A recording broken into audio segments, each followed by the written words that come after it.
நீ ஃபர்ஸ்ட் இவன் கூட மல்லச்சு சீக்கிரமா வரத்துக்குள்ள என் பாடு பெரும் பாடா இப்போது முதல்ல போயிட்டு ஆதார் கார்டை வாங்கிக்கணும். ஸ்தோத்திரம்ப்பா ஸ்தோத்திரம். உங்க பேர் என்ன? என் பேர் ஆராதனா. எல்லாரும் என்ன ஆரான்னு கூப்பிடுவாங்க. ஆராதனா. வாரி ஏழுங்கிற போய் உள்ள.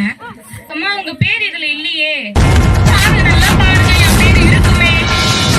இல்லம்மா உங்க பேர் இதுல இல்ல. ஜீவ புஸ்தகத்துல இல்ல, ஞாபக புஸ்தகத்துல இருக்கான்னு பார்த்து சொல்றோம். பாருங்க. பேர் என்ன சொன்னீங்க? ஆராதனா. எப்படி கூப்பிடுவாங்க? ஆரான்னு கூப்பிடுவாங்க. ஆறு இங்க பாரு, ஆலயத்துக்கு நீ வர்றதே இல்ல. ஒரு நாள் வந்தாலும் லேட்டா வர. ஆமாவா இல்லையா? நானா பண்றது? ஆலயத்து கிளம்புனாலே அன்னைக்குதான் சீமந்தம், கல்யாணம், காது குத்துன்னு வந்துடுறாங்க. அதுக்கு போறேன். நான் மாசத்துல ஒரு தடவை வந்தா, ஒரு நாள் வந்தாலும் சீக்கிரமா